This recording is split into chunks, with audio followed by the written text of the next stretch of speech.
and I'll be chairing tonight's meeting. The meeting is being broadcast live on Council's YouTube channel. If I lose connection and Councillor Patrick Welsh will take over for me, I would like to remind all participants of few housekeeping points. Please keep your microphone muted unless you are speaking. Please keep your camera turned on when you speak at the hearing.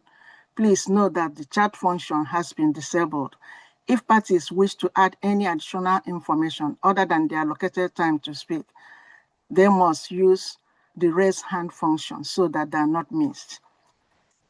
I also ask that members keep their questions and comments brief to the point.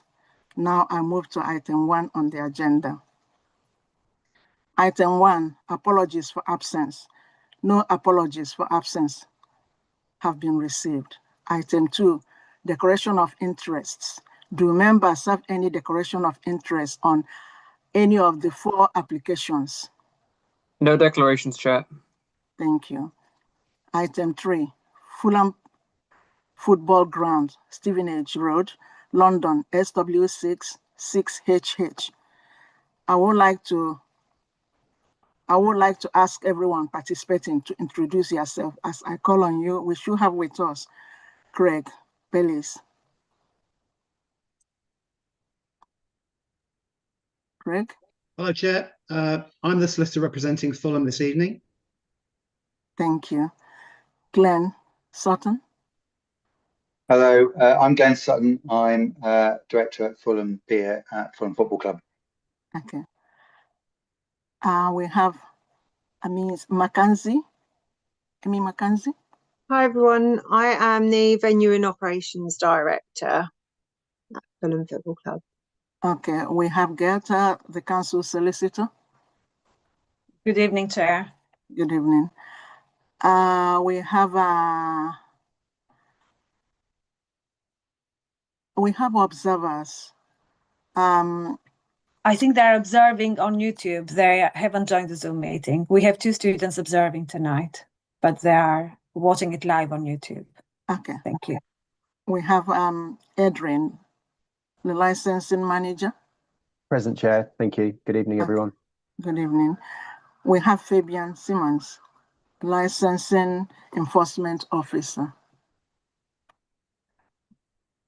I don't think Fabian's joining us this evening, actually, Chair. That shouldn't be in the notes. Okay, thank you.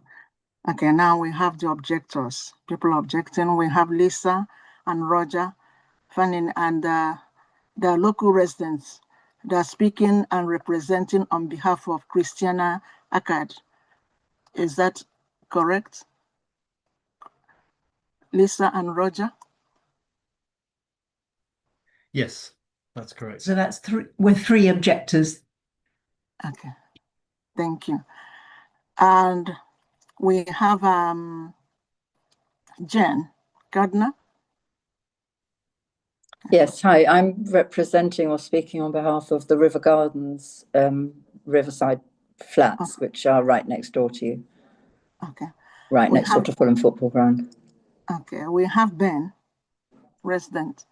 Hi, good evening. Yes, I'm a local resident. Okay, and we have Luke. Luke Elford, who is representing. You hear, Luke? Yes, Councillor's officers. A very good evening to you all. My name is Luke Elford from Acuity Law, and I'm here this evening representing Robert Ebert, who is one of the objectors to this application. Okay, thank you, everyone, for coming. Now, procedure. In addition to the main agenda, a supplementary agenda containing additional information was published on 16th of September 2025. Before we consider the application today, please, may I quickly explain the procedure the committee will follow. This hearing will consider full variations, which relates to the following 4 premises licensing held for the ground to 5th floor sections of Riverside Stand. 1 ground floor, Riverside. 1st floor, Riverside Stand. 2nd floor, Riverside Stand. 4 member club level 3, 4, and 5 of River Stand. We will hear from the following for each application. The licensing officer will introduce the application, the objectors, finally, the applicant. So usually each party will address the committee for a maximum of 5 minutes. Following the presentation by all parties, the committee may ask questions of any party other than the person present at the hearing. Except committee members, no party has the right to ask questions to any other party at any time during the hearing. Following the presentation and questioning, each party will be allowed a maximum of 3 minutes to sum up their cases or representation. This procedure will be repeated 4 times for each of the 4 applications. The committee will then hear the first 2 applications. At the end of the second item, first floor Riverside Stand, the committee will retire to deliberate on its first 2 applications.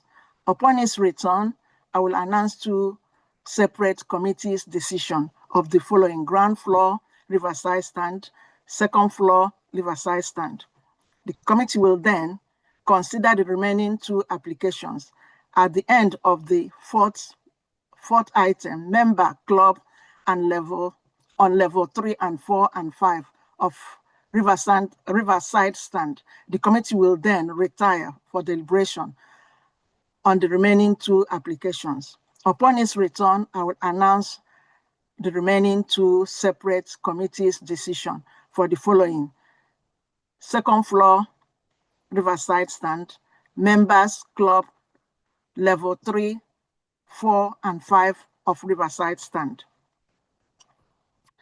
Ground floor Riverside Stand, presenting officer. Can I ask the presenting officer to introduce the application, please? Thank you, Chair. Good evening, panel. Just by way of background, initially, I can confirm that on the 21st of July 2025, Fulham Football Club submitted 4 separate variation applications for the following areas: the ground floor Riverside Stand, the first floor Riverside Stand, the second floor Riverside Stand, and the members club on levels 3, 4, and 5 of the Riverside Stand. All 4 of the variations seek to add various forms of regulated entertainment to the existing licenses between the hours of 10 o'clock in the morning and 11 o'clock in the evening. The ground floor and second floor applications are both asking for the following licensable activities: plays, films, indoor sporting events, live music, recorded music, and the performance of dance. The first floor application asks for plays, live music, recorded music, and the performance of dance. And finally, the members club on levels 3, 4, and 5 asks for plays, films, live music, recorded music, and the performance of dance. If you could just please note that there is an error in the subcommittee report, as it does not accurately reflect all of the correct activities for the different applications. So I hope that clarifies it. Just by way of background as well, it does state in the applications that the license holder wishes to add various licensable activities which may not fall under current exemptions because more than 500 people may be in attendance, or that films may be shown for profit, just to give you a bit of a background as to why these applications have been made. But I know Mr. Bayliss will go into a bit more detail about that. During the consultation period, 65 valid representations were received opposing these applications. As you will see from the report, the vast majority of the comments do not distinguish between the different applications. They just generally make comments overall opposing all 4 of the applications. 3 comments in support of the application were also received, which have also been included in the subcommittee report. If you could also finally note that since the publication of the report, a supplementary agenda has been submitted, which includes a written statement on behalf of one of the objectors and a noise report, which has recently been produced by the applicant. I don't have any other comments at this stage, Chair, unless you've got any questions. Thank you. Thank you, Adrian. Okay. Now, can we ask the objectors to address concern relating to the application? Can we hear from the following? Lisa and Roger, and because Lisa and Roger, you are representing Christian, I'm going to ask you to have 10 minutes. Okay. Okay. Yes, Lisa here, obviously. Forgive me, I've written my objection down because obviously I can't remember everything. I'm extremely nervous about the slew of applications put forward by Fulham Football Club.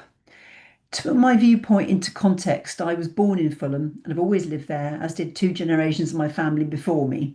My dad, granddad and uncle often attended matches, so I have no beef with the club at all.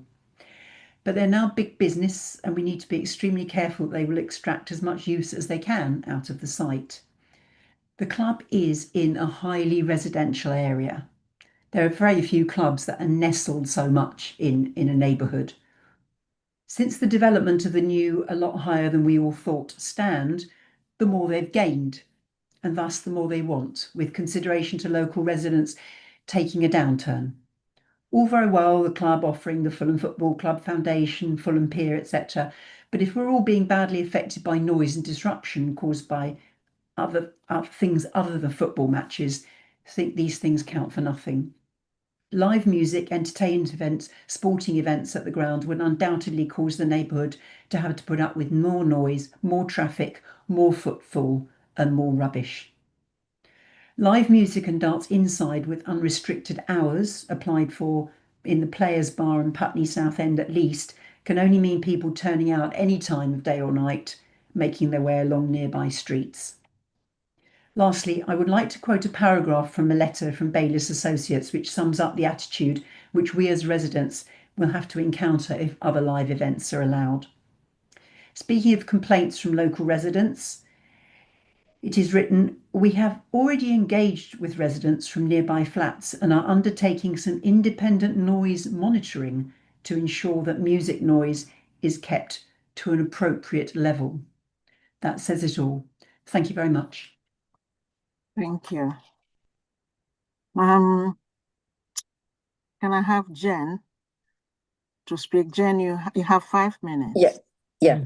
Well, I just really would reiterate exactly what Lisa said, that we are concerned about the people, the amount of people, the amount of footfall, particularly coming past our flats, which are by the exit of Fulham Pier.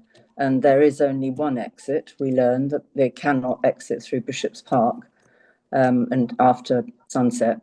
And they come right past our flats. And we have been suffering from antisocial behaviour, people sitting on the steps of the flats after 11 at night, drinking, laughing, joking, and taking drugs. And it is, we know that, I mean, it is fact. And so our concern here is that we don't, if it stops at 11, fine, we can cope with it. But my worry is that our worry is that it's going to creep over that, creep out onto later night times, because even if you stop serving at 11, it's going to be 11:30, 12 before people come out and drift past all the residences. And as Lisa said, we are highly residential here. There is nothing, there is no commercial property around at all. It's all residential. We are 115 flats here, of which about 23 or so front directly onto the football. Now, we've had no gripe with the football. The football itself is very well managed and very well patrolled. But as we've said, it's 7 days a week up until 11, although on one of the applications it did actually say 11:30. And I hope that was incorrect and it isn't going to extend beyond 11 o'clock. If that is the case, but it needs to be monitored. We need proper security at the gates. We need to make sure that loiterers and people coming out of the venues are not coming past but bothering our flats. I think once they're inside, actually, I think the noise inside is not going to affect us very much. It's the noise outside that's our issue. And that's what we're complaining about, or worried about, that it will happen that way. Thank you. Thank you, Jen. Thank you. Can I have Ben? After that, we have Luke. Thank you. Okay. Yeah, and I'll try and avoid duplicating, but some of the themes are the same, which is, firstly, not at all against the application per se, and kind of welcome the investment and the jobs that this big development has created. Having said that, when you go to the heart of, as I understand at least, the licensing issues about public nuisance, what it seems is, this is a commercial enterprise trying to make a return on investment, and it has to absorb the costs that activity necessarily entails. And what I mean by that is there's a cost. You have to limit the number of events. You have to limit the number of people. There has to be proper rubbish clearing. There has to be provision for transport. There has to be security on Stevenage Road and the riverside, not just at the back. There has to be litter picking. Again, all the things that the community in the stadium, I think, have lived with very well, actually, over recent years. But what has struck us is the public nuisance cost of this seems to be being put on the residents in the activity to date. It's been up to, and I kind of take the 250-page submission as read, where the 66 residents kind of went through and said some of the issues they found. We kind of take that as read. But there have been issues already since the stadium's been, or since the pier's been operating, and say most of those could be mitigated with proper costs that a business should be bearing. I think the other one that, again, just reiterating what Jane said, the kind of the public nuisance is external music without a decibel limit, 365 days a year, up to 11 p.m. from 8 a.m. That is what the license is asking for, because we are talking about outside. That isn't a fair cost to put on local residents, let alone the bird sanctuary opposite, who probably didn't vote for it either. Another point I'd make is just one of, it's sort of disappointment, actually, which is, I think there has been very good engagement between the stadium, who was certainly in Fulham long before I or many other people were. I just feel personally there's been a lack of judgment on this one, which has lost some trust.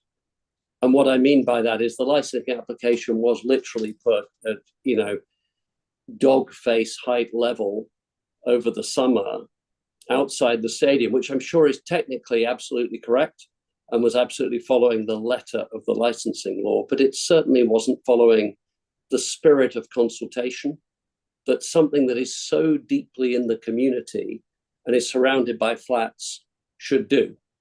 As a result, to me, I really hope and ask and request the committee, therefore, spends the time to put the proactive measures on this so that the mitigants are put in place. And those mitigants say number of events, proper cleaning, etc. They're all in the various documents, because the stadium hasn't done it proactively, which is what I assume they would do as part of the cost of running a business like this. And I find it disappointing the way they've approached it. I noticed that in the original license application last year, and I've no idea where that was communicated, there was a requirement to consult with local residents. I don't know if that's happened. I think it was 4 times a year as the requirement.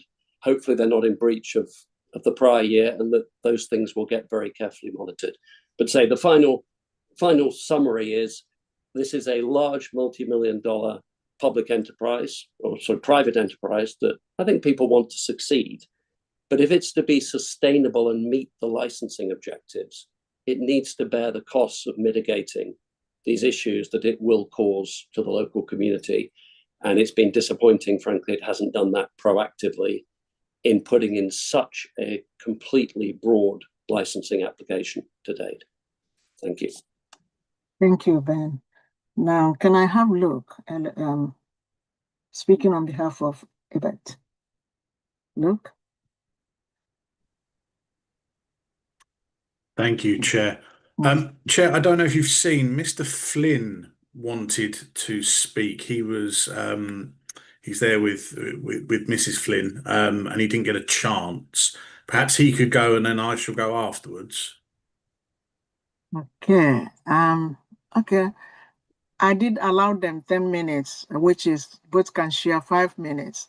Okay, Mr. Flynn, you have 5 minutes. Thank you, Yeah, Luke. I just wanted to confirm that Roger Flynn didn't make a valid representation. His wife did, just to confirm by Adrian, but it's under your discretion what you would like to do. I've got, yeah, I don't have anything to add to what Lisa said. I've just got the objection from Christine Gildu that asked me to read it out. Is she a valid objector? I think she should, because she has Lisa and Roger Flynn and then Christiana Akudat. So Yeah. I think I'm going to read her objection if that's okay. Okay. All right. Okay. Great. Thank you. My main worry about the application put forward by Fulham Football Club is that it could extend their rights to hold live music events. This was very much confirmed by the response made by their solicitor that was forwarded by Matt Tucker on August the 20th. His point 5b, given as an example of occasions when the current exemptions cannot be utilised, and therefore is a motivation for the application, is exactly the kind of occasions I am worried about, i.e., that live music may be provided as a primary activity to more than 500 persons. There is no more cap then on the number of people allowed, and this is a real concern. The issues we already encounter with the football matches would only be more frequent and for some worse.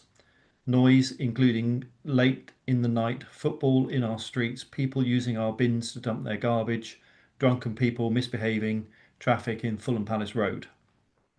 Although the application is limited to the different levels of Riverside Stand, I am further concerned that if the application is granted, they may stretch it to have a live stage within the limits of the Riverside Stand, but allow the public on the grounds and in other stands, which could turn Craven Cottage into a venue for big live gigs. I was at such a gig recently at Tottenham Hotspur Stadium, and although I did enjoy the gig, I wouldn't have liked to live nearby at all. It's of course twice as big as Craven Cottage, but 30,000 plus capacity is already huge. This would only make the issues already mentioned much worse. Thank you. That's the end of her statement.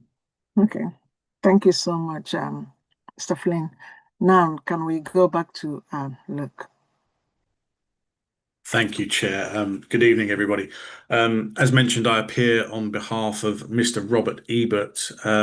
For those of you following along with the agenda papers, you can find Mr. Ebert's objection at pages 148 and 149, as well as 240 and 241 of the main agenda pack. And I hope you've also had an opportunity to have a look at my written submissions, councillors, which appear at pages 4 to 6 of your supplemental agenda. Mr. Ebert is one of the 65 residents who has taken the time to speak out against these applications. And these applications, as you've already heard, have caused a great deal of concern to a great number of people. And when you consider the applications and you look at them in detail, it's very easy to say why. It's important, councillors, that you please consider the background to these applications. My client, along with everyone else that's on the call today, live very close to a Premiership football ground. And what that means, councillors, is that on at least 19 occasions a year, not factoring in cup fixtures, women's fixtures or under 21s, some 25,700 people descend on this residential area.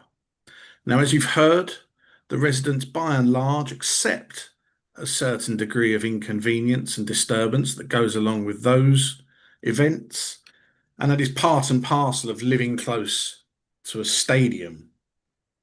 This, councillors, is about the other times, the times when football is not taking place. And it is these times that my client and his neighbours should not be disturbed. It's when they get to enjoy their peace and quiet.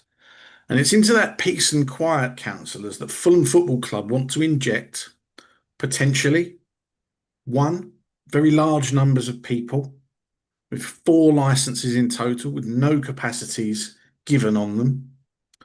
2, an unlimited and unmitigated number of events. and 3, no controls whatsoever. And it's telling councillors that the applications have been soft pedalled to you as an addition to what is already there.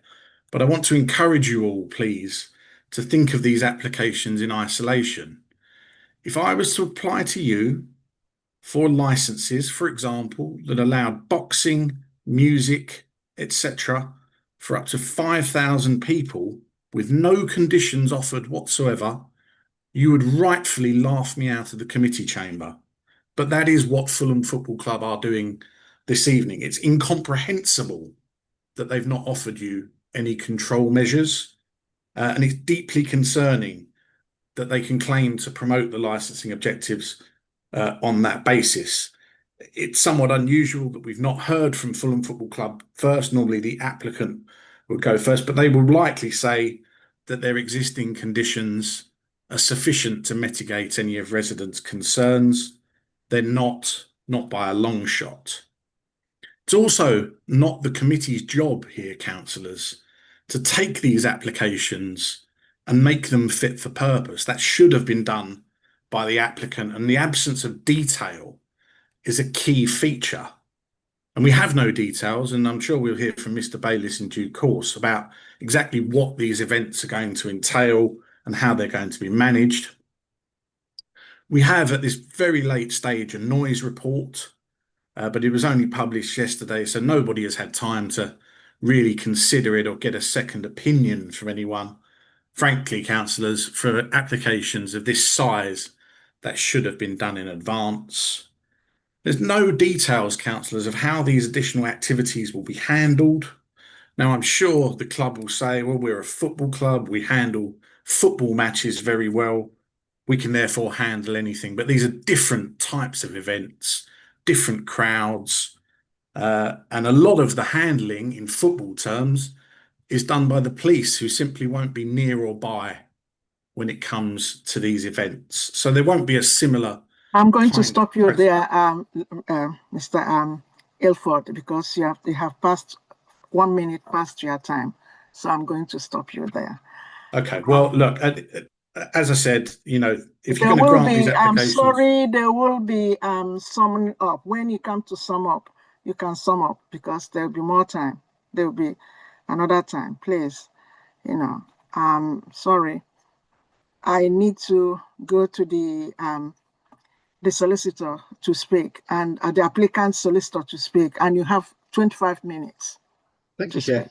I won't take all that time or anything like it, because I need to clarify really the reasons behind the applications and some of the misunderstandings, shall we say, that have flown from it, and that may possibly be our fault for not giving enough detail in the applications. As Adrian pointed out in opening, the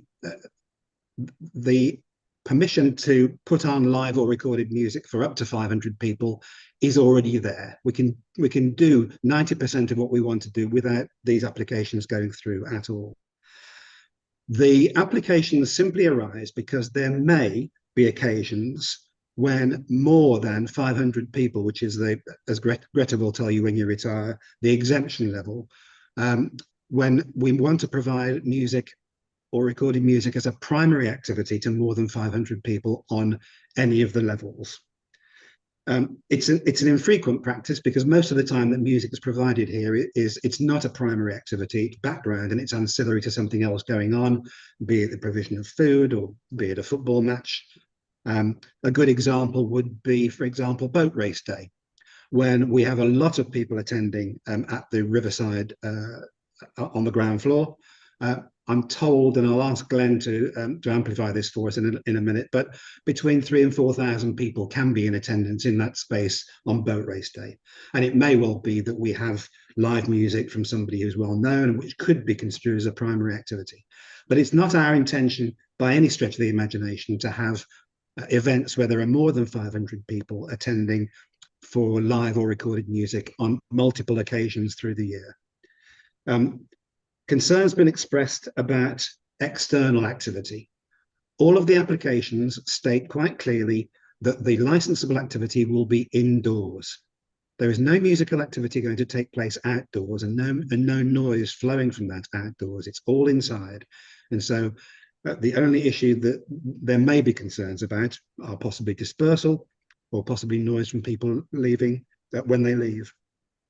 We're not seeking at any point to extend the hours which have already been granted to us. We operate within those hours at the moment. And in addition, there are planning conditions which require us to close at 11. And so there's no intention to extend those hours at this stage for these applications. It's simply to ensure that we are not in a technical breach of the law when we have more than 500 people attending for what might be considered a primary activity. Probably one of the easiest ways to deal with the concerns about noise is to say that we have an equal concern about noise, because as you might recall, Councillor, from when the original applications were granted, there is a 13-bedroom boutique hotel also on the riverside part of the stadium. And we have to ensure that people in that boutique hotel aren't disturbed either. So we have a vested interest in making sure that noise and disturbance is kept to an absolute minimum, not only for the residents, not only for our neighbours, but also for our guests in the 13-bedroom hotel, which is already being occupied.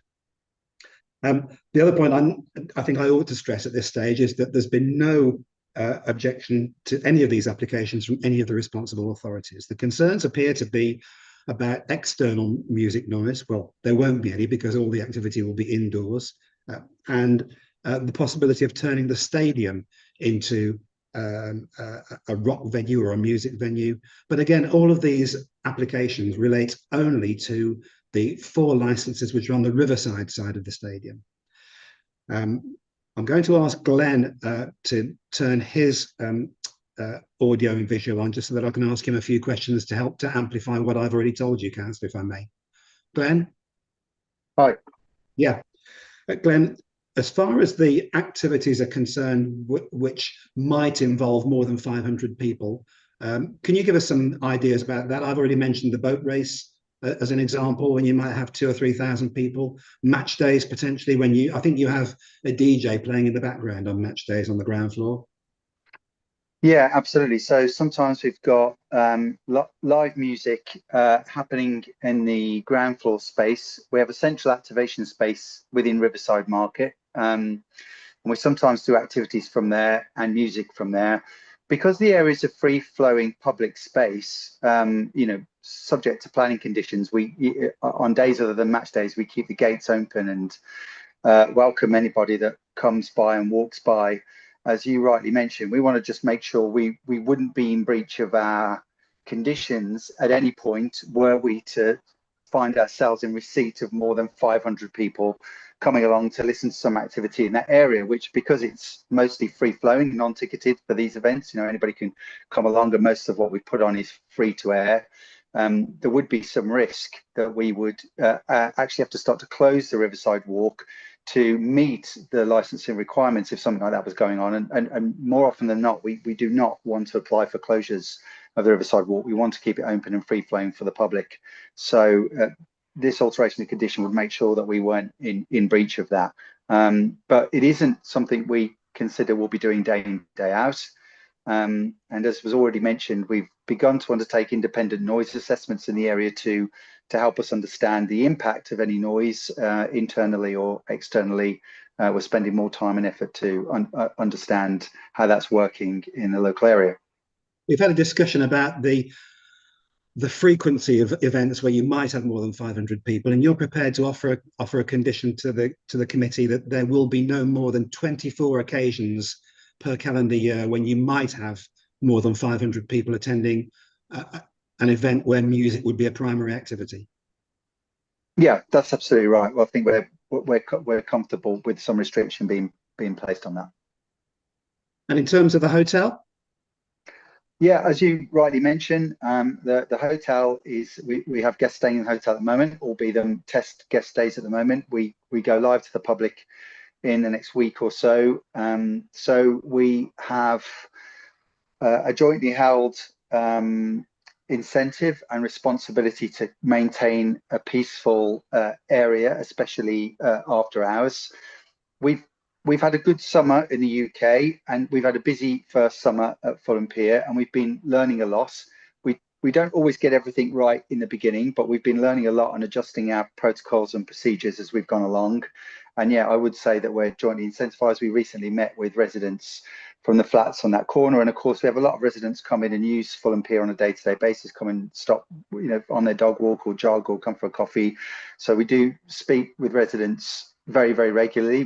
We're lucky enough to have that sort of regular contact with lots of locals, and yeah, we definitely feel we are jointly incentivized in that sense to make sure that it's peaceful there in the evenings.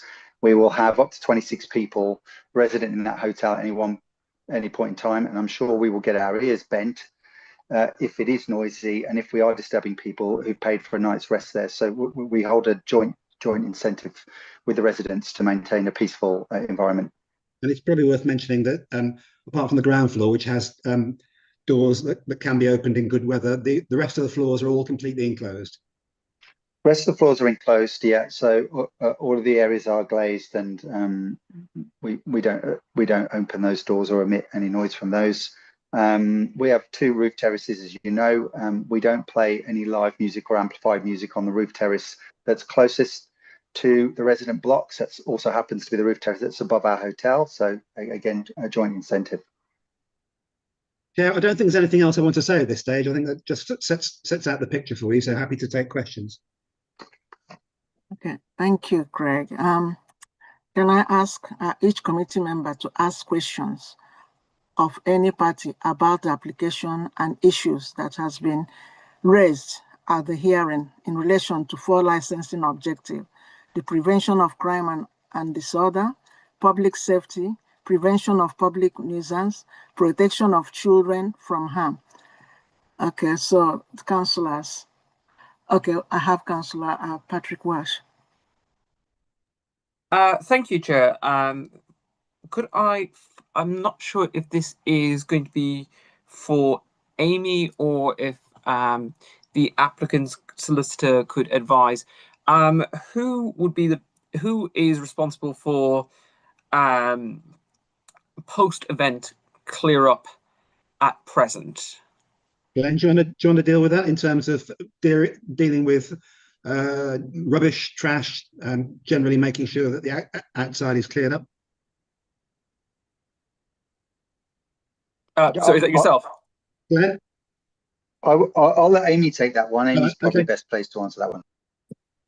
Yeah, sorry, that is my my remit. We so at the moment we do look after post-event clear up, so that includes match days and day-to-day as well. In addition to that, you know, it's a third-party company that we've contracted and worked with for the last 11 years, the team down there. So they know the site very well. The cleaning manager, you know, he's on site every single day.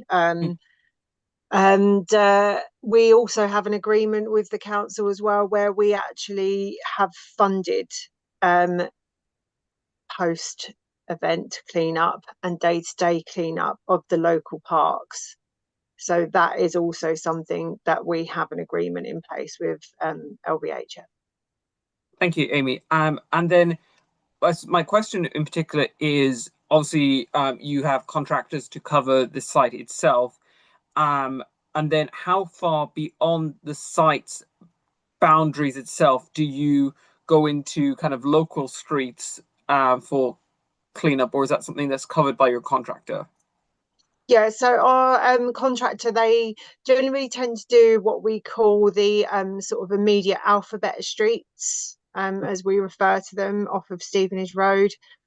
We also do some around the Riverside Flats as well. And more recently, it has been flagged as well that not only clean up, but also security, increased presence around Riverside Gardens as well.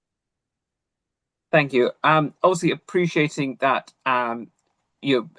properties along that would be regarded as private properties, and obviously you would not be able to enter into those gardens and so on, given that they are indeed private property. But in terms of your plans with the contractor obviously it's a third-party contractor that you use in this case.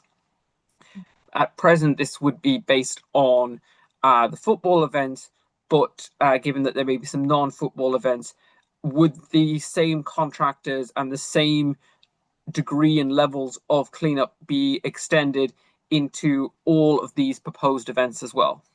Yeah, I mean, as I say, we did slightly adjust things, obviously, for the day-to-day remit, where we did pay to have the council, you know, pick up some of that role, because they can't always be covering Bishop's Park and stuff like that, because it is quite a large sort of remit every single day. But yeah, we do walkabouts, and the guys go around and scan those areas. I mean, we even go to the extent of, we've had neighbours' walls graffitied and things like that, which actually, could be argued isn't actually anything to do with Fulham Football Club. But we have also gone to the extent of, because we have those services on site and readily available to us with the correct products and knowledge, they do attend, and we also look after that as well. So we are going over and above. Thank you, Amy. I suppose, sticking with yourself, am I right in saying you are head of hospitality, is it? No, so I look after venue and ops, so security, facilities, maintenance, the buildings basically.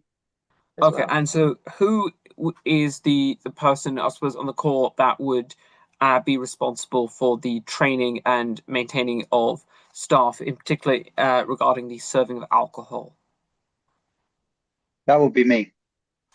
Fabulous. Glenn, what I want to ask you is, what is the training protocol that you guys engage in terms of when you onboard staff, and how often you would renew that training? And in particular, I'd be interested to know if there is any particular training things that you make people aware of. I think it was your solicitor mentioned Challenge 25, but also areas I'd be interested about, things like Ask for Angela as well.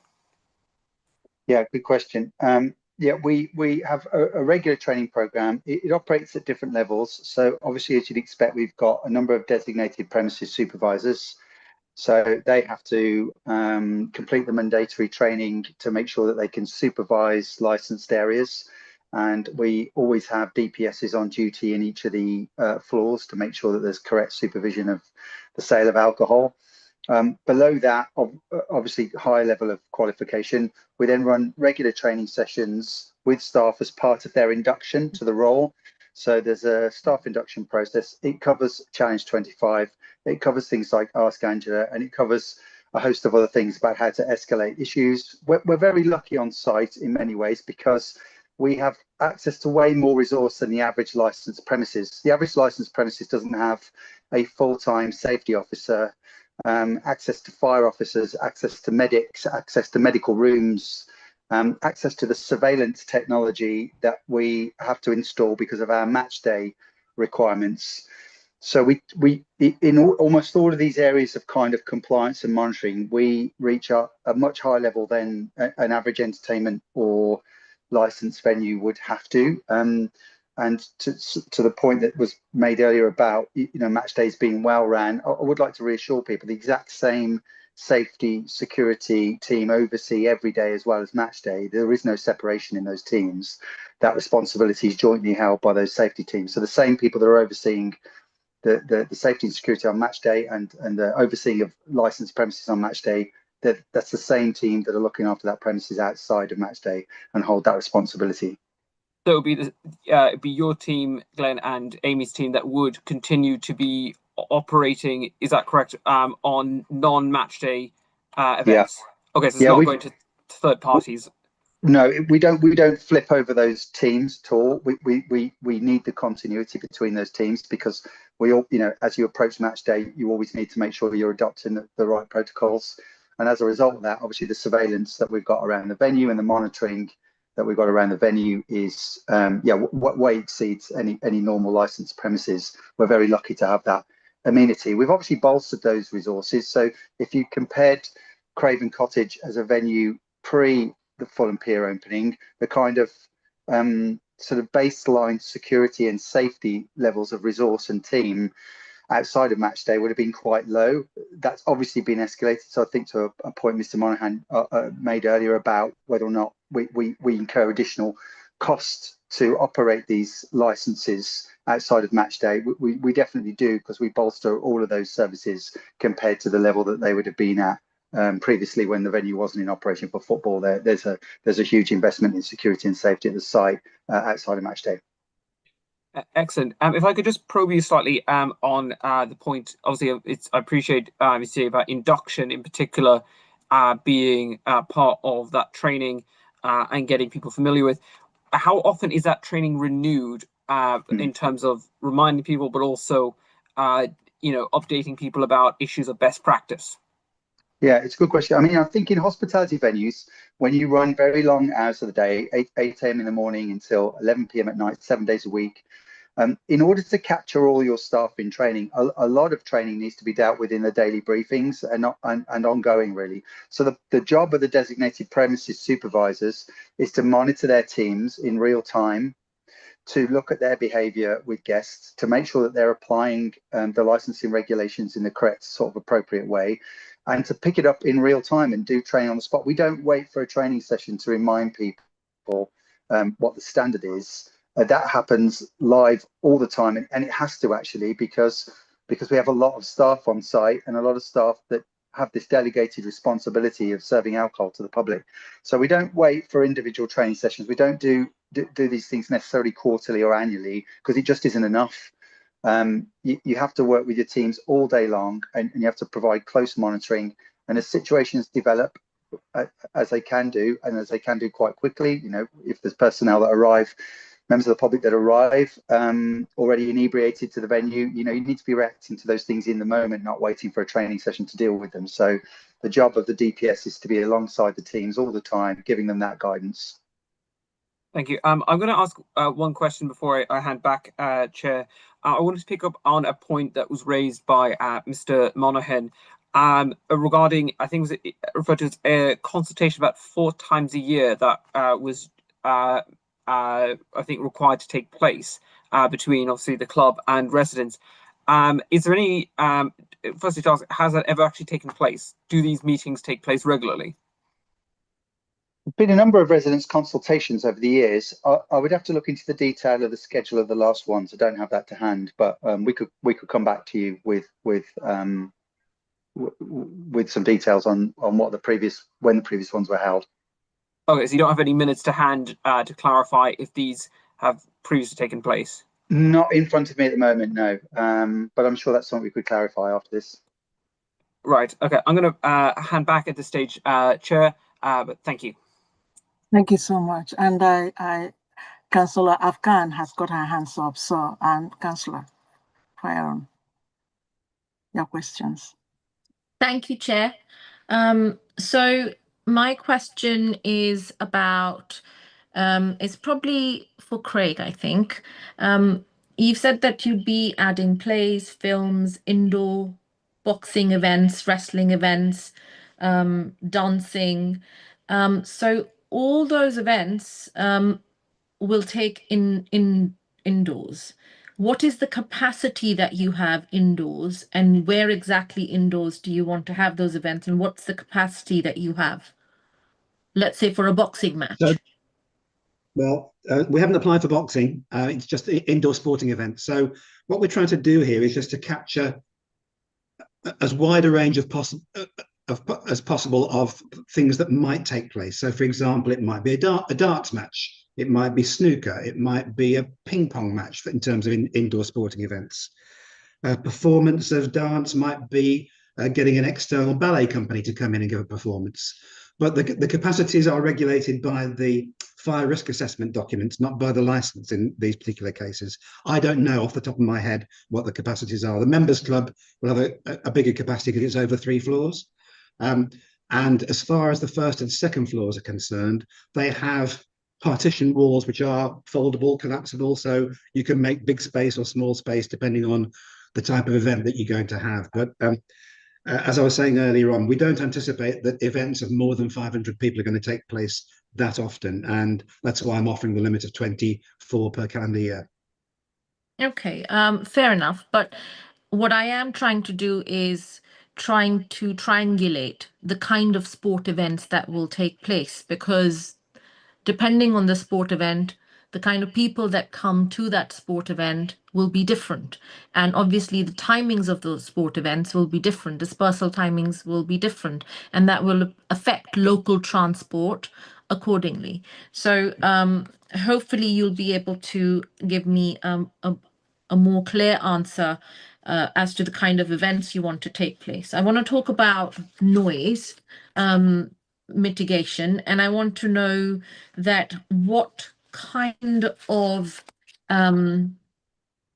decibels levels are you willing to commit to for people who are closest to this event venue at the ground floor and the first floor level? I don't know, Councillor, if you've had a chance to look at the noise survey that we submitted, the paperwork that we submitted there. But that's a live document. That's an ongoing document, and it's required by us under planning conditions as well as the license is concerned. If you were concerned about breakout of noise music, I'd be happy to offer a condition that there be a noise limiting device attached to any amplification equipment. Okay, because obviously there are other stadiums who have similar licenses and they have agreed to, let's say, 75 decibels. Or so I would like to know what decibel level you can commit to so that we can measure against. Yeah, I mean, I can't commit to. I'm not an expert in noise measurement. I wouldn't know what 75 decibels was or 100 decibels, so we can't commit to that. When I've been involved in similar cases like this in the past, and noise consultants have given evidence, the evidence that they generally give is that it's inappropriate to set specific decibel limits, because the noise that's transmitted by speakers can change depending on local conditions, atmospheric conditions. So if it's windy outside, it's going to mitigate the decibel level. But I think the most appropriate way to deal with that would be if you want a condition to have a noise limiting device, where the limiting device would be set by council officers. I don't know if Adrian's got a standard wording condition for that. Okay. Then what is the acoustic design of the first floor lounges that protects neighbours? I've got no idea. Okay. Will windows, doors remain closed during entertainment on the first floor? Yes. Okay. Fine. How many guests do you think you will be accommodated during dancing, and will it be supervised, unsupervised? What kind of security measures will you have in place? And depending on the crowd size or the number of people coming to an event, how much investment are you committed to putting into police and marshals at times of dispersal? Glenn, do you want to deal with that issue in terms of events that might take place on the first, second, and members clubs? Yeah, happy to. I mean, everything we do on site is supervised. I think that's the first thing to say. We're never allowing any unsupervised activity on site. There's always presence from our hospitality and security and safety teams. As Craig already mentioned, there's varying capacities on these floors, and they're configured in various ways. We don't plan, obviously, on exceeding any of the capacities already designated in the fire strategy, but they are sort of different for each floor. And on the previous question about the decibels, there is some commentary on this in the report. There's already measurements being taken on the decibel levels, which were recorded outside the venue. We may well do another spell of this. Some of these were attended noise measurements and some of them were unattended noise measurements, and they were within the requirements of the planning conditions at the moment, so we aren't exceeding any of that as far as our specialist noise consultant has reported. Okay, thank you for that. So I do have some questions for Adrian. I understand that that Craig mentioned that no responsible authorities have made any comments, or have they made comments otherwise to say that they are happy with everything that Fulham Football Club have applied for? I haven't spoken to all of the responsible authorities, Councillor, but I did follow up with the noise team recently, and I just asked if there had been any complaints at the premises. They said that they were aware of some complaints about the premises in the recent year, I think they said, but none of those complaints have they haven't witnessed a nuisance as a result of any of those complaints, if you see what I mean. So they've looked into it, they've investigated it, and they haven't said that there's a nuisance as a result of that complaint. Wouldn't want to say any more than that, really, because obviously they would need to be here to give you the detail on that. But I think it's clear that they didn't feel that they needed to make a representation anyway on the basis of those complaints that they received. Okay. Have you got any comments from either TfL or the transport officers to say if the local stations can cope with the late night crowds, or if extra services will be needed? I haven't got any comments from those bodies. No, they're not responsible authorities, so we haven't sent out the application to them, but they certainly haven't made any comments to me separately to that.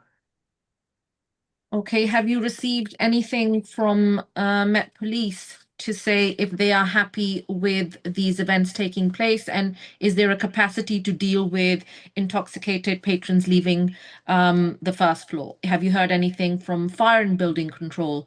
Or emergency services, because we need a response from all responsible authorities to say that they are okay with these extended hours, with these extended activities to take place. No, they haven't made any comments in relation to this application. And I think by them not making comments, that shows that they are happy with the application. We do have a fortnightly meeting with all responsible authorities, and we go through new applications. So we do make sure that responsible authorities aren't blindsided by an application, or they weren't aware of something, or somebody was on leave. So they were all aware of this application, especially the police and the noise team. I know I spoke to them separately about it, but yeah, as I said, they haven't made representations. So they haven't made a representation for this application anyway. Okay, well, since there's no member from those responsible authorities present here, I'm not sure if I can accept the lack of comments from them to mean that they are perfectly happy with this, with everything in the application. I think the council should make an effort to probably get comments from each of the responsible authorities. We can look at doing that in future. I mean, the normal process is we will only, if no objection is made, then we do make an assumption that there's no issue with that particular application.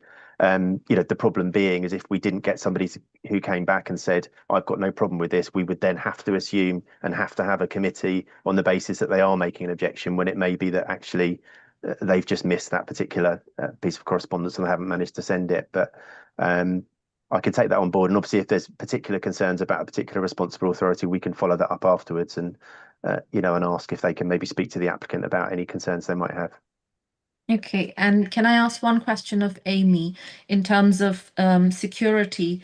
Do you retain any CCTV footage, and what kind of CCTV cameras will you commit to putting around the ground floor, exits, and the first floor area to make sure that there is sound dispersal of people leaving the venue?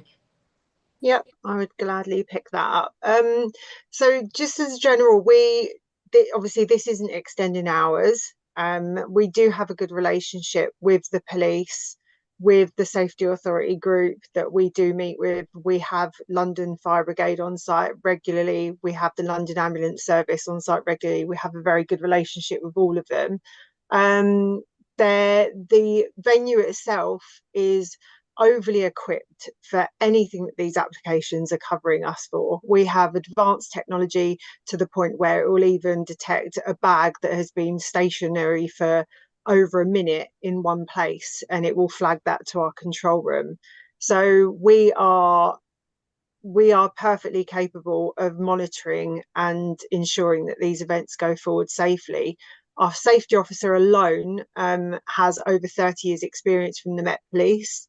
our other safety officers that are covering everyday mode have event experience from helping with Glastonbury and event spaces and venues such as London Stadium. So we are overly equipped for this. Please don't have any doubt of that in your mind. Our security team have footage that we save for over 30 days, so we always have that. And we also have agreed as well with the local residents, especially in River Gardens, that we will also be doing additional patrols outside of our remit, outside of hours, and we're actually in the process of setting up a telephone number for them to contact us if they're unsure or worried about any activities going on outside that need to be flagged to us, such as we have dealt with previously when we know that we went through a spate of having the local area hit by moped gangs and breaking into cars. I would actually like to say that it was probably down to us for the reason why that stopped, because of our security team that would chase them down the road and had a good relationship with the local police. So I have no concerns at all that we're covered in all of those aspects. Okay, so for non-football events, how many stewards and security are you happy to commit to? Well, this is the thing, you can't just brush over it like that. That's not how we run events, and anyone that's qualified in crowd safety will advise that too. We actually carry out individual risk assessments depending on the event itself, and that takes everything into consideration, even down to the people that are going to be attracted to that event. As you've suggested, we all know that a boxing match would attract a completely different clientele to if we were running a jazz evening for 2,000 people. We actually assess these on an individual basis and then make the call from there. Okay, because that kind of makes me think about, we do need to triangulate what kind of events will take place. And your application is very open-ended, Craig, where it just says all these kinds of events could take place, but it doesn't say what kind of events does Fulham Football Club hope to host, because there's got to be some clarification in the kind of events you want to host, and then what do you think is going to be a number that you can put on the crowd, that's the size of crowd that this kind of event will attract, because the licensing will be completely different for the kind of event. So what you'd like me to do is to specify how many people would attend an indoor ping pong match, and how many people would attend a darts match, or how many people would attend a snooker game. What different types of events for different capacities? Yes, basically I want to understand what are the different kind of events that you want to host, because you've just said to me that we want to have indoor sporting events, and that's a wide array of events. And once a license is granted, then that definition, there is no definition really. No. And that's the reason why the Act doesn't define it. It just talks about indoor sporting events. That doesn't include boxing and wrestling. So it can be any type of indoor sporting event. It could be, the Act doesn't clarify or specify what an indoor sporting event is. It just allows you to put on an indoor sporting event. So at the moment, we've got no idea what type of sporting events we might want to put on indoors. It just gives you the flexibility to put on a specific type of sporting event. And as Amy says, once we know what the event is and the likely crowd that might turn up, we then risk assess each event to decide how many security will be required in terms of dispersal. I mean, if you wanted a catch-all condition which says that we must prepare a risk assessment for any event where there are more than 500 people attending, I'm happy for a condition to be put on each of the licenses to say that. Okay, thank you. Thank you, Chair. Thank you so much. Thank you, Councillor. We have Councillor Patrick. His hand is up. So. Thank you, Chair. I wanted to follow up actually with with Amy, just on the basis of some of the points raised there by Councillor Afzal Khan. Amy, could you talk me through an incident response? What is the standard procedure for when the team becomes aware of, for instance, somebody who's become inebriated and the staff has become aware of such an incident? So in that circumstance, it would be, you know, our first port of call is preventative measures for a start. You know, like anywhere, you could get someone turn up on your doors that's already quite drunk. So we try, you know, we obviously take the responsible route of we formally log those circumstances when we refuse either entry or refusal of alcohol. That then gets reported and you know, kept on the report as well. So we, if someone was to get slightly out of hand on our property, which obviously we would never want that to actually happen, so hopefully we wouldn't want to get to that point, but if someone became violent, say, as an example, which, you know, we can't always control, if that were to happen, then yeah, we have you know, we've got security on site for certain events. We would have stewards on site. You know, every evening we have SIA trained security on site. So some people would refer to them as doormen. A lot of them are ex-forces. So we also ramp up that team on a Thursday, Friday and Saturday as well.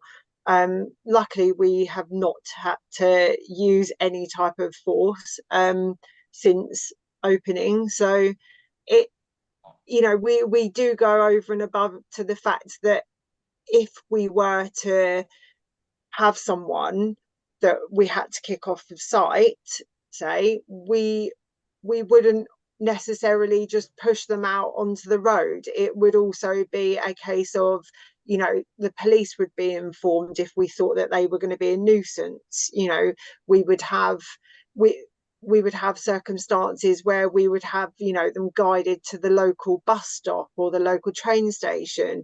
You know, we've had that before on match days where, you know, we've had people that have been slightly drunk and refused entry at the door, you know, and we've had stewards guide them towards the train station. It's, you know, it comes down to a bit of a customer service piece as well. But in terms of all of the formalities of logging, obviously we carry that out as well.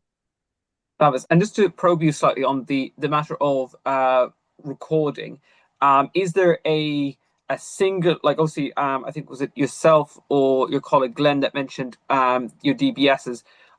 Is there a singular maintained logbook, or does front of house and back of house have separate logbooks? How do you go about recording incidents and making sure that all staff and all of those who need to be made aware are made aware when there has been an incident? Yeah, so the incidents such as that go to the security team. So our security supervisor or our head of security that is on site at the time. So there is always one or the other. So that automatically goes to them and gets logged via that way.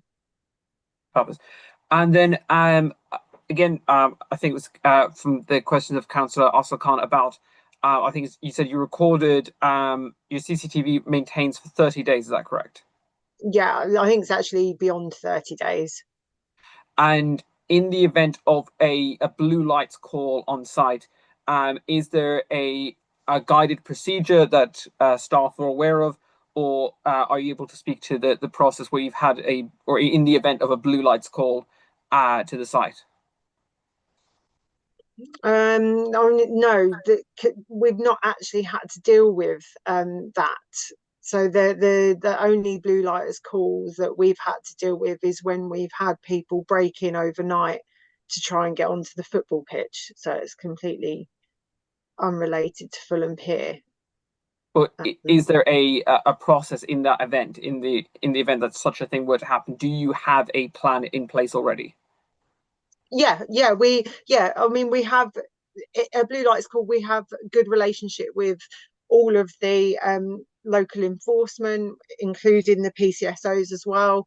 They do daily rounds for us. We have had conversations with them recently where we've asked them to up patrols where some of the residents were concerned, which they were perfectly happy with. After a couple of weeks of increasing, we felt the need to have the police on site. We call them and they do respond very quickly. Thank you. I'm going to pivot over to Adrian now. Adrian, could you please outline who the responsible authorities are that you would typically notify when a licensing application is made? And is there a process by which you follow in notifying the responsible authorities that an application has been submitted to yourselves? So yes, no problem, Councillor. Sorry, just in terms of the last point, sorry, did you say a process where we inform the responsible authorities about the application? Yeah, what is the process that you follow for notifying the responsible authorities that you have received an application? So yeah, we've got an email, an inbox address for each one of the responsible authorities, and when we receive and validate an application, we'll send it out to all of those responsible authorities.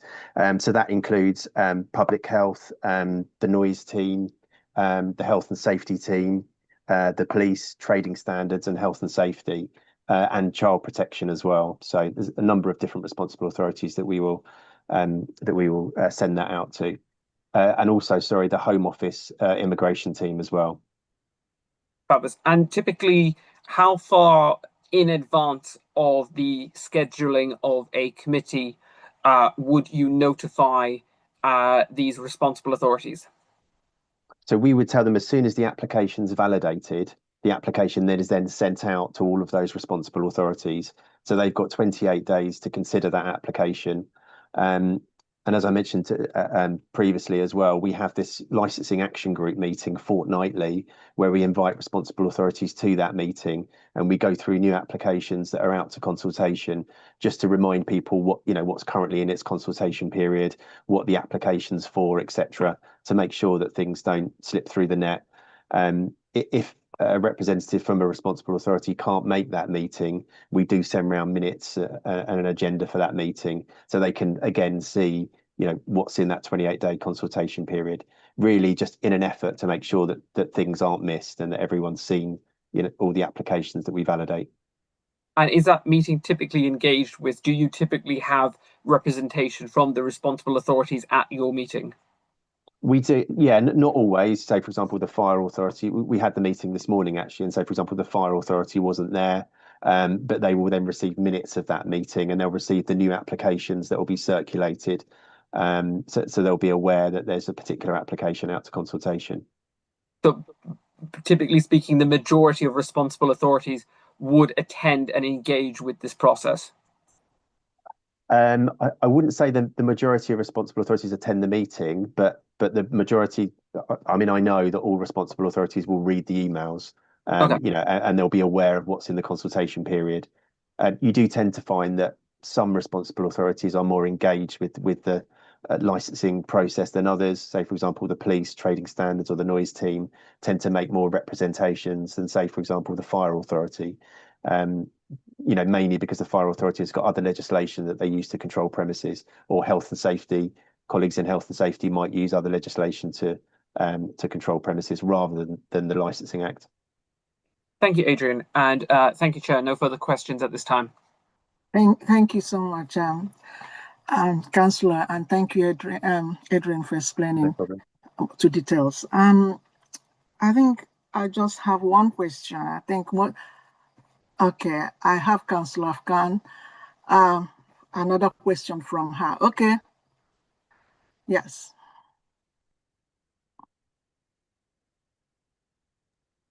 Hi, so I now have a question for Ben, which is that you've heard all the concerns discussed, and you've heard some of the answers from Craig and Amy and Glenn. do the proposed steps address some of your concerns? They have agreed to do some kind of decibels limitation and agreed to prepare risk assessment plans for events. Listening to all that, do you at this point in time say how it addresses some of your concerns? Sure, thank you. Let me give a kind of off-the-cuff reaction, obviously listening to this. The first question, I suppose, was there was a discussion of a limit on the number of events. It wasn't clear to me whether that was on top of the existing probably 20 plus home matches, or they were part of that. So if it's on top of, we're really talking about 45 events a year. I just wanted, that's important that that's clarified, that it's on top of. I think secondly, decibel limiting at the point of emission isn't terribly useful. This committee absolutely has the power to impose decibel limits at the local residents. That's what the local residents care about. They don't care about the noise at the venue. They care about the noise in their back garden on a Sunday afternoon when they already live under the flight path. Thirdly, I think it was very misleading, the conversation that this was solely an indoor space. That's just factually not correct. The ground floor of the Riverside is open, and live music or recorded music amplified is played on that outdoor space. So I think that was misleading. It's also true that the top floor of the Riverside Club has 2 open areas where amplified music is played and carried to the local residents. I don't want the committee to be misled by Mr. Bayliss saying this is an indoor space. It is not. I think the other point on capacity was just not addressed. So, for example, next week is an Oktoberfest event, which I'm sure will be a lot of fun. What is the capacity expected for the Oktoberfest event? There must be planning ahead for that. That's a large event that solely revolves around alcohol. So it'd be interesting just to know the plan. Second point is, I think under the existing match day provisions, which I think are very well enforced, there are a lot of commitments about litter picking within X hundred feet of the ground. Again, those are all things that can be imposed, because at the moment, I think there's very good control. I think what we've heard is great process and great commitments. A lot of that is kind of around the Riverside area, but there aren't the commitments, you know, are you going to monitor CCTV on Stevenage, on the Riverside Gardens? Because that's where people disperse to. And that's really, as you read through all those 200 pages of concerns, a lot of it is kind of what's been happening at the kicking out time, rather than the very good processes that I think the club has on the premises themselves. And then, yeah, so I haven't heard what the proposals are. What I've heard is goodwill from the club, good processes.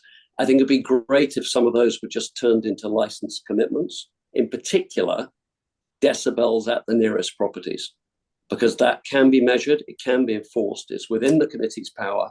That is a meaningful thing.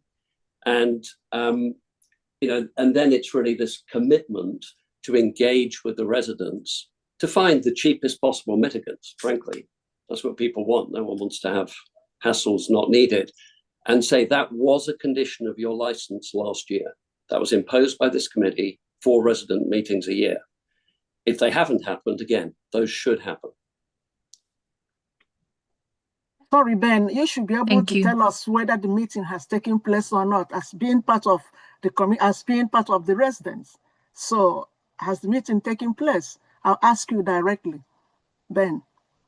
Well, I'm only one resident, but I'm not aware. No, you're only one resident. I'm sure the other residents will be able to tell you whether meeting took place or not. Well, all I know is I understand where you're coming from, but I'm asking you, has meeting taken place? You should be the one telling the committee whether meeting took place or not.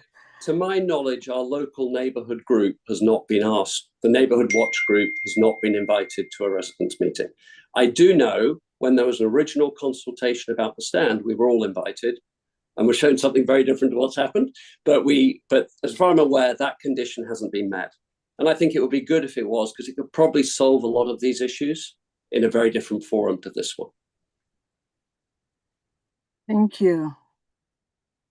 Councillors, do you have, I'm afraid, Jen, you have, when you're summing up, you can add what you want to add. You cannot ask question to any of the committee members. You cannot ask question to their solicitor. So unless you have something different to add.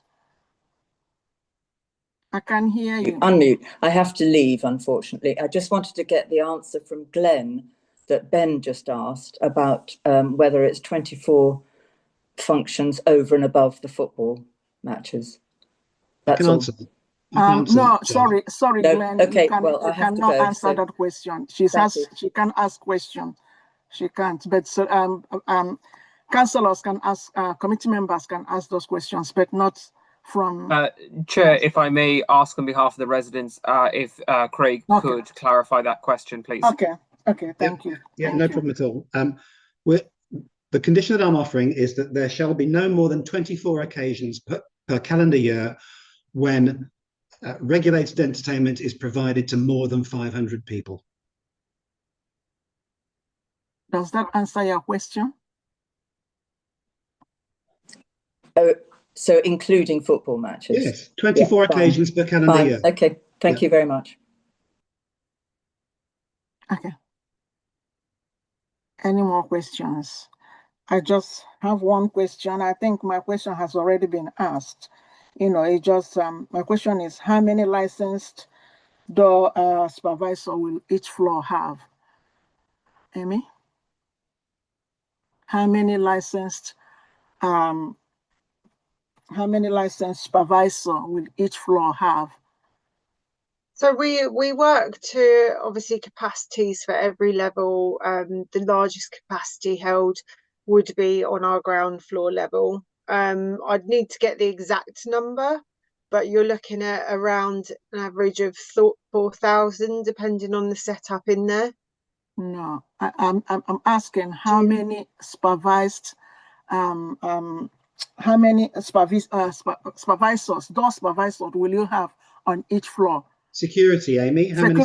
Security. Yeah. Sorry. Yeah, so yeah, I think I'm going to take the words out of Amy's mouth. I hope, but that comes into the question of risk assessment again. So if we've got an event where you've only got 50 people turning up, they're probably only going to have one SIA door supervisor. If you've got an event where you've got 300, it may be 4 or 5 door supervisors. Tell me if I'm wrong, Amy, but it will vary from event to event, which is why you've got the risk assessment for each event, which will specify how many door supervisors you need. Okay. All right, Councillor Khan, I'm going to allow you one more question because we really have to move on to other things. Yeah. My question is also for Craig, and it is that will you accept spacing conditions, that there will never be more than 2 events on 2 consecutive nights so that residents can have a peaceful week? Can you agree to some spacing conditions of that sort? I don't see a problem with that. I'm going to ask Glenn because he's the guy who operates the events at the venue. It might be, I'm just talking again off the top of my head, it might be more difficult, for example, in December when you may have things like Christmas events, or people may hire space to have Christmas parties. Again, they may not involve more than 500 people, in which case we're fine. But I would have thought December might be the difficult month. Apart from that, I wouldn't see any reason, because we don't anticipate that these events of more than 500 people are going to be that often. But Glenn, do you want to comment? Yeah, I mean, I think there are occasions when they could be consecutive. We could decide, for example, we looked at this summer holding a sort of 2 or 3 day event over a few days in a kind of arts festival type environment. We had an art commission placed on the Riverside Walk, and the idea was to have kind of music, dance and theatre and cinema that was inspired by that art commission. And in that case, you could see that might flow over a weekend, let's say a bank holiday weekend, over consecutive days.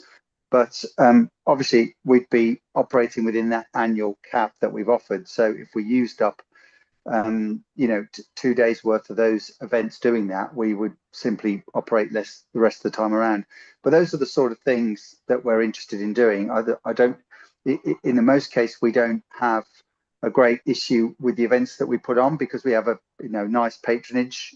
You know, we're lucky enough to have customers that are interested in arts, culture. This license covers things like film, dance, music is a part of it, sure, but it's about cultural events really, which we would like to host in numbers that and leave open to the public to arrive and participate without us having to cap those numbers if more than 500 people showed up. Okay. Thank you. I think Celestia's hand is up, so can we hear from Gaeta?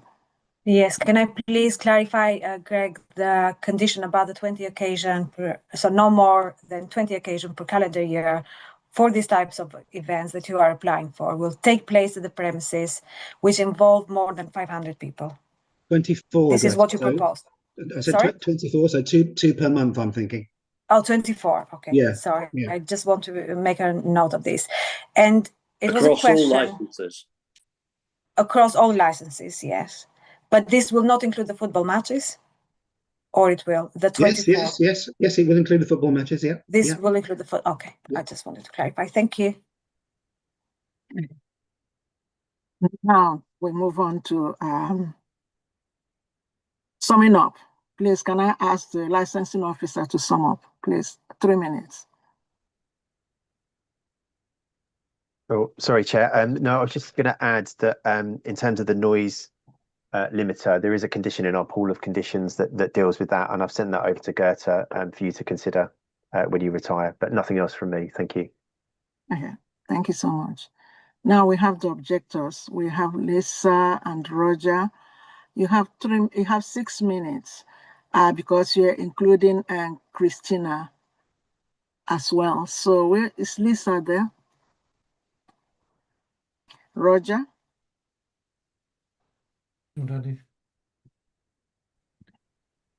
No, thank you, Chair. It's been a very good discussion and some points well made. So we've got nothing to add. Okay, thank you. Then can I have Jen? 3 minutes to sum up, Jen. She's not here. Okay, Ben, you have 3 minutes to sum up. I won't need 3 minutes because I think I had the earlier discussion. My only final point is I do request the decibel limits, that the committee considers that. And secondly, just that clarification, I think it was caught, the 24 events is across all licenses in total, not 24 for each application. It's quite an important distinction.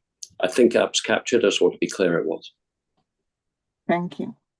May I have Luke speaking on behalf of Robert? Luke? Thank you, Chair. Thank you. Yeah, just a couple of points from me. 3 minutes. Yeah, thank you. In summing up, yeah, I think, you know, a lot of the things that have been proffered to you this evening really should have been offered in advance of today and rather than done on the hoof at the hearing. I, like Ben, just want to double check that 24 means 24 across all 4 licenses and not 24 on each license. I also think that you need to think carefully about a definition of what an event is, because otherwise one could specify the entirety of October as an event and, you know, do something like that. But you do have a very good legal advisor with you. I'm sure we'll be able to narrow that down. Otherwise, councillors, I think there are lots of conditions that need to be considered and added here. It's not our role as residents or your role as councillors really to go through all of those. This should have been done by the applicant, and you may feel that simply there's too much to do, and I'll leave it there. Thank you so much. Now we go to the applicant. Applicant, you have 12 minutes to sum up. Just a few points, Chair, I want to make and just reiterate to you.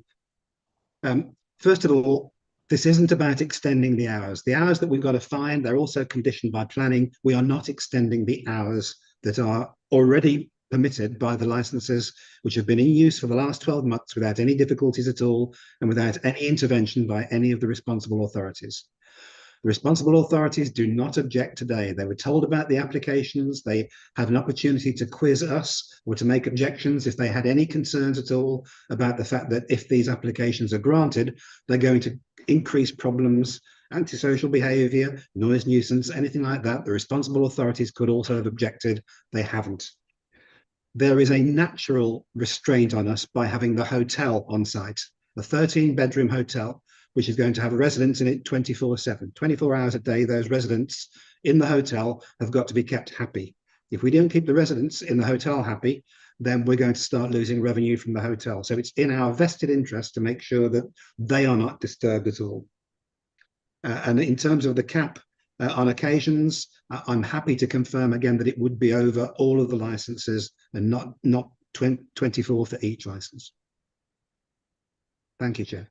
Thank you so much. Now, we're going to move on to the second application, which is first floor Riverside stand. So we have the presenting officer, Adrian, to introduce the application. Thank you, Chair. I don't want to repeat the previous introduction that I've done. I mean, I don't know whether it's worthwhile just going through what the activities are for that particular area for the first floor. So just to clarify again, and I know this has come out at the first hearing, but the variation is to extend the existing license between the hours of 10 o'clock in the morning and 11 o'clock in the evening. And the first floor application looks to add the activities of plays, live music, recorded music, and the performance of dance. And I don't have anything else to add that I haven't said already. So nothing else from me. Thank you. Thank you, Adrian. Now we go to objectors. If your concerns mentioned for the previous application are also relevant to the application, do you have any additional concerns or any other comments to add? In that case, you can. So I'm going to ask Roger and Lisa, and representing Christiana, they have 10 minutes if they have anything to say. If not, we can move on to the next people. Yeah. So you have. Thank you, Chair. We don't have any comments in addition to the ones we made for any of the following applications. So the next three. So yeah, we'll pass on all of those. Okay. And we may have to go soon anyway. So. Oh dear. Okay. Thank you so much, Roger. We have Jen. Jen. Jane's left the meeting. Yes. Then we have Ben. Ben, you have 5 minutes. No, I won't need it. The only thing, I'm just trying to understand the maths, Mr. Bayliss. You've said 24 events, there are 20 Premiership games a year at Fulham. Are you saying you're accepting a limit across all floors of 4 events? I just want to be clear. Yes. So, yes. So 4 events a year over 500 people. 24 occasions per calendar year over all of the licenses, when there may be more than 500 people in attendance for regulated entertainment as a primary activity. So I'm not a lawyer, so okay. Help translate for me. If there is a home game at Fulham, yes. Is that one of those events or not? It might be if there is primary activity, which is regulated entertainment. No, if there's football at Fulham on a Saturday, Premiership, is that one of those events or not?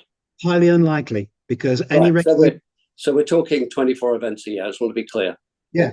What we're saying. Okay. Yeah. It may be that a football event has primary activity as regulated entertainment. Well, it's normally football if it's a football. Exactly. So that's unhelpful.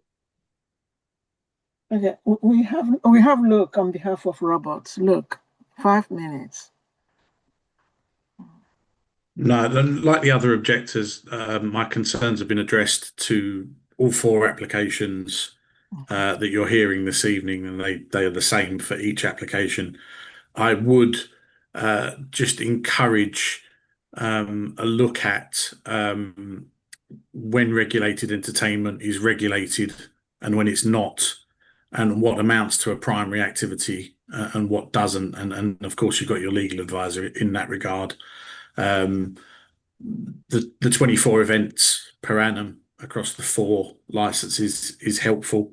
But that, I think, is going to be seen as additional to the football rather than including the football. I think the argument is going to be made that the football, any musical entertainment, is ancillary, which I'm not sure I accept it is, legally speaking, but that would be an argument for another time. Thank you. Okay, thank you, Mr. Ilford. Now we have the applicant. Applicant, you have 15 minutes to speak on the application. Yeah, the only difference I'd draw in relation to the first floor is that the first floor is primarily for eating activities, dining activities. There's a formal restaurant, there's a chef's room, the 2 chef's rooms, and there's a brasserie. And so the difference between this particular application and the ground floor is that the vast majority of people are going to be sitting down and eating at some point. And so the opportunity for capacities to be over 500 is going to be pretty low in this particular context because of the way the floor is set out. It's purely dining areas, restaurant, brasserie, and chef's dining rooms. Thank you for explaining. Now, community questions. Do any committee member have questions? Okay, we have Councillor Patrick Welsh. Thank you, Chair. I suppose my question is to Glenn and Amy. Obviously, in the interest of time and efficiency, is there any variation on the assurances that you were giving in the first application in terms of training, security, and maintenance of the site that is different from the first application to the second application that the committee should be aware of? Don't think there'd be anything to draw your attention to. No, the procedures remain the same across all areas in terms of our licensing responsibilities. The risk assessment of events and the security plan around them would be the same for all of the applications that were submitted. Yeah. Fabulous. Anything from yourself, Amy? No, I would echo that. Thank you for that. And then I'm going to go to our, perhaps it's for yourself, Adrian, just in the interest of clarity and understanding, could you, sorry, actually, no, that's fine. Chair, no further questions at this time. Thank you.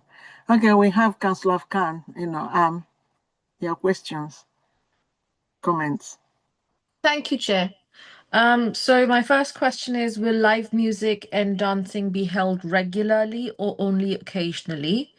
And the second question is that, would you agree to having real-time monitoring with a hotline for any noise complaints? So the first floor is, as I've already said, primarily restaurant. It's sit-down restaurant with a Michelin-starred chef, 2 chef's rooms, and a brasserie. We've already had music in those areas with less than 500 people because the current license allows us to do that. So the application today is only really about the potential for there to be a live music event for over 500 people in one of the restaurant areas, and I think that's highly unlikely.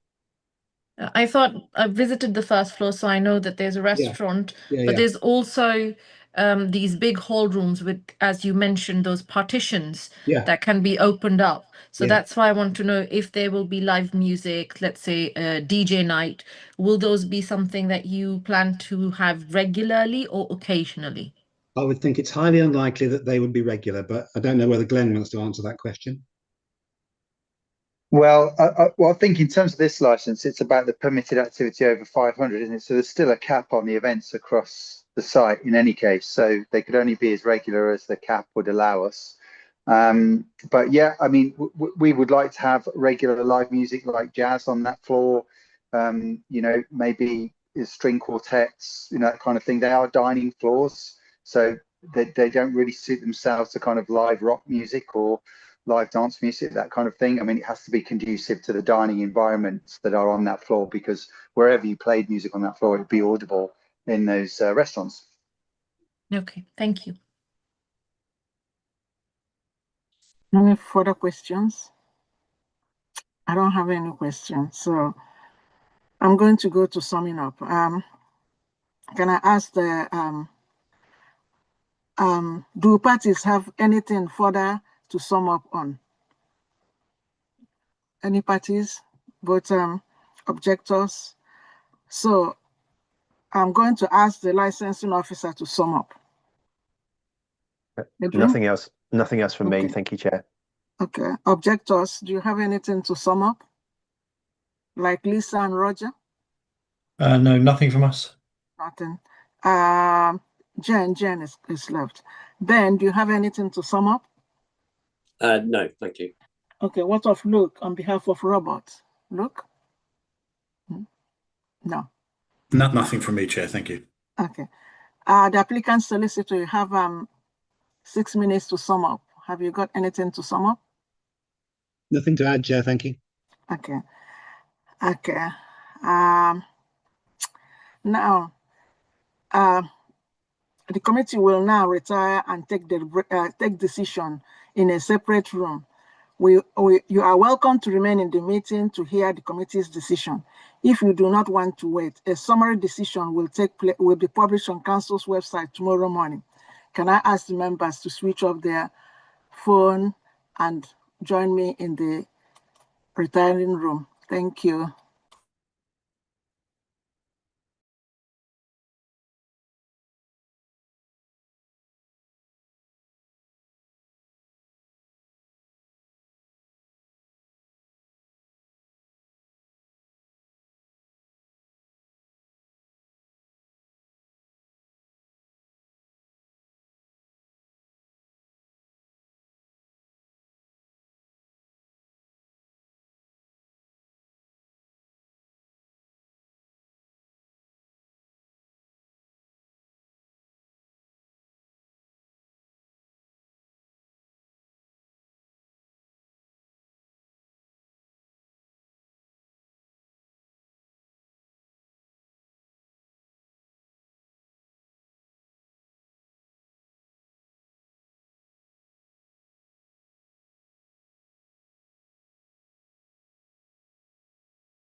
Hello, everybody. Is everyone in? Yes, Chair. Okay. Yes, Chair. Thank you. And Craig, Ben. Okay. Okay. And the solicitor for the football, Fulham football are they in? Hi, Chair. Yes, they're there. Okay. Okay. Yeah. Before we continue, I just want to ask. Understand that the application for the first floor has been withdrawn. Yeah, that's right. Yeah, while you were deliberating, I had a chat with Glenn and Amy, and they told me that they can't envisage a time when there would ever be more than 500 people on level 1 because of the layout and the restaurant layout and the fixed seating. So there's no point in continuing with the application. I'll withdraw it. So what of the rest of the application? Are you withdrawing the second one and the rest? Just the application for level 1, Chair. Okay, application for level 1. Okay, thank you. Anybody want to comment? No. Okay. Now I'm going to sum up the summary decision for licensing subcommittee for the ground floor, Riverside Stand, Fulham Football Grounds, Stevenage Road, London, SW6, 6HH, the premises.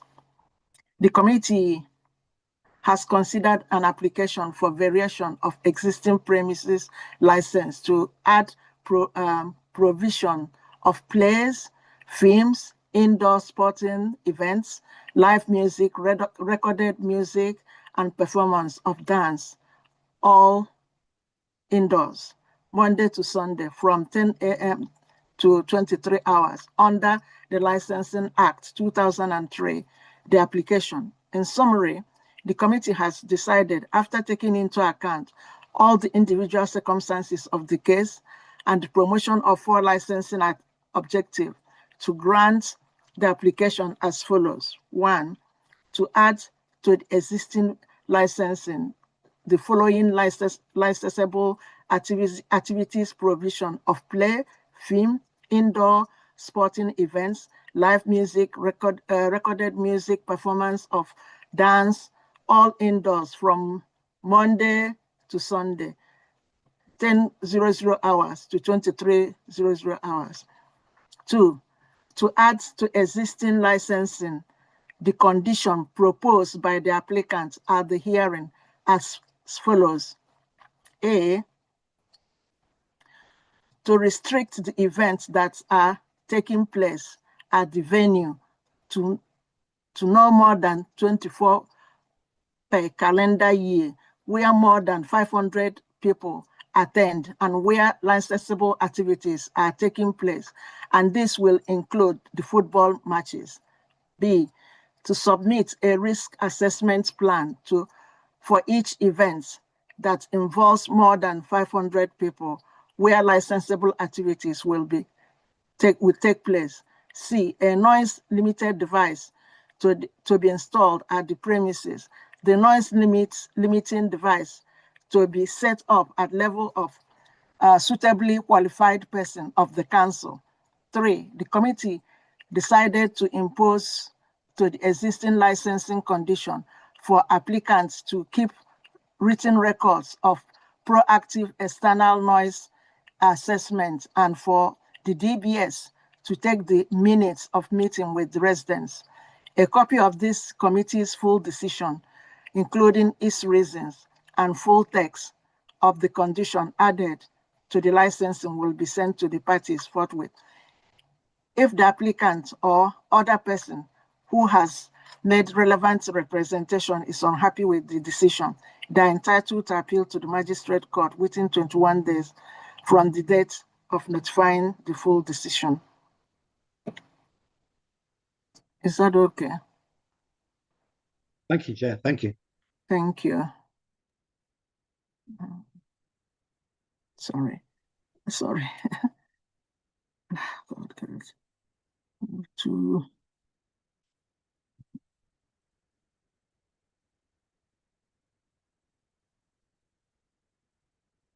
sorry, I need to find my notes. Ah, God, where is it?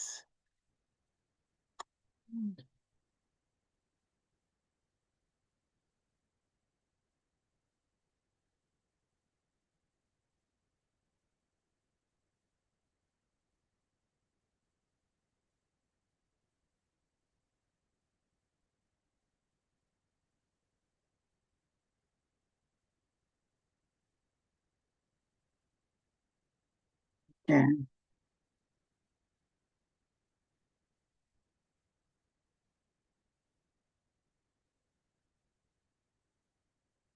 Okay. The committee.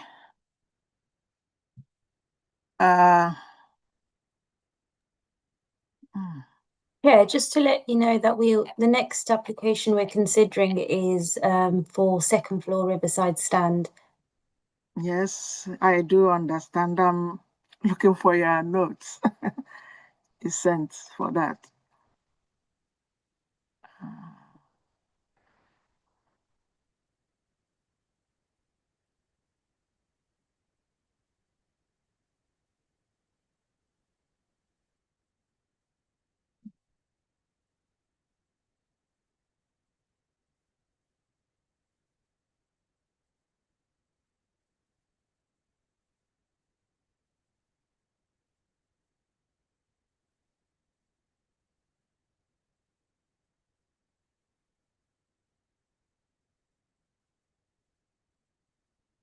Yeah, I think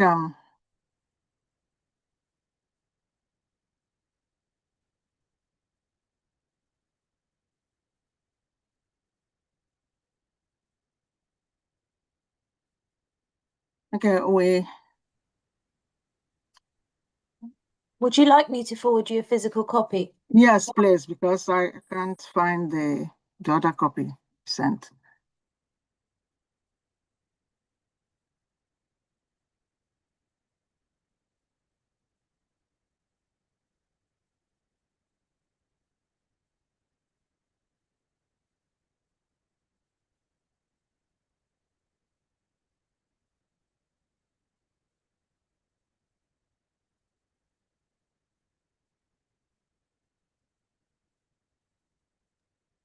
You should receive them shortly, Chair. Thank you.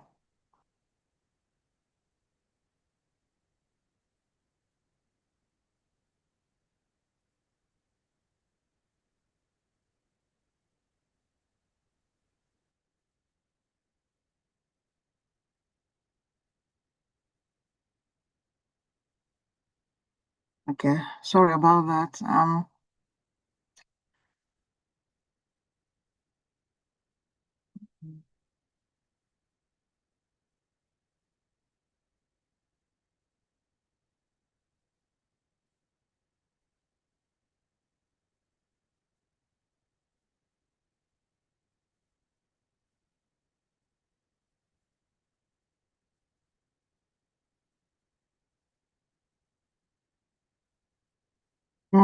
The second floor Riverside stand and members club, level 3 and 4 and 5 of river stand. So can I ask can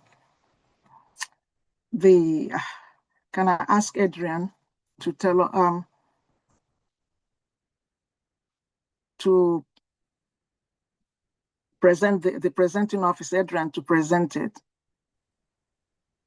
Thank you, Chair. Yeah, good evening, everyone. I don't want to replicate my introduction for the previous applications. Just to say that the second floor application is asking for the following licensable activities. That's plays, films, indoor sporting events, live music, recorded music, and the performance of dance. And it's asking for those activities, as with all the other floors, from 10 o'clock in the morning until 11 o'clock in the evening. I've got nothing else to add at this stage. Thank you. Okay. Now I go to the objectors. Lisa and Roger, you are representing Christina. Are you there? Can you present your case?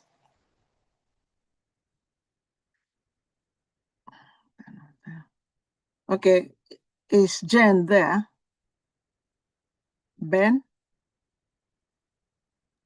Yes, I'm here. Apologies, Yeah. I've lost my camera. Nothing to add to the prior discussion. Okay. And we have Luke for Robert. Luke? Thank you, Chair, Councillors. No, nothing really to add. I think in respect of the first two applications, you made a very sensible decision. Forgive me if I didn't hear it, but if it wasn't a feature of the first two decisions, hopefully it will be of this one, is that there should be a number for residents to contact in the event of any complaints about the premises.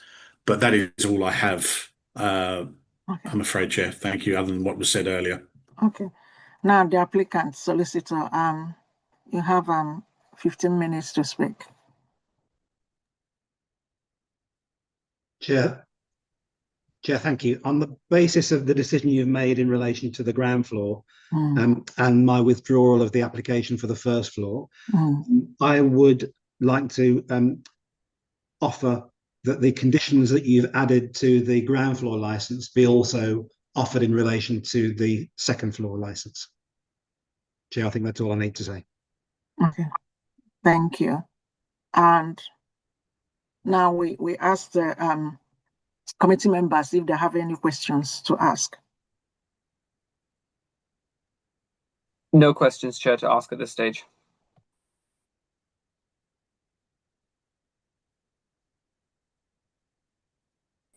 Ursula? Yes?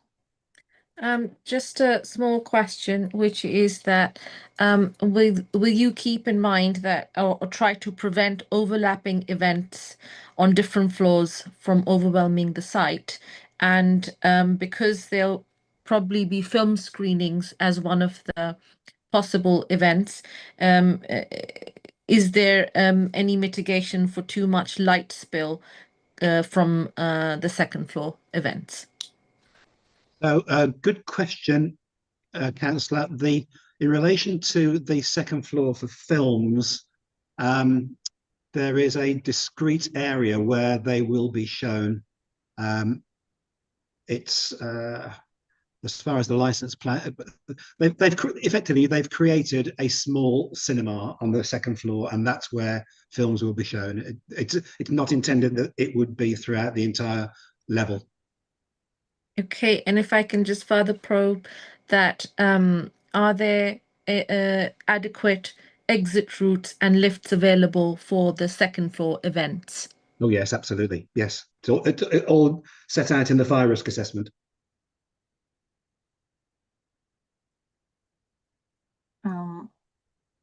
I think Amy is putting her hand up. Amy, do you want to add to the question or? Sorry, yes, the second floor is level 2, as we call it, is the open plan level. So sorry, Craig, the room that Craig was relating to was on level 3. Sorry, my mistake. Yes, that's on the members club, isn't it? I'm sorry, I'm getting ahead of myself. Yeah, level 2 is open plan. So because we are dealing with level 3, second floor, level 3, 4, and 5. Yes, we're coming to that one later, I think, Chair. Okay. Yeah. Okay. Any more questions? Because I don't have any. Okay. Yes, Councillor Asakan. Yeah. I have a question for Mr. Monaghan, and it is that the solicitor for the applicant has agreed to all the conditions that we put for the ground floor to be applied to the second level.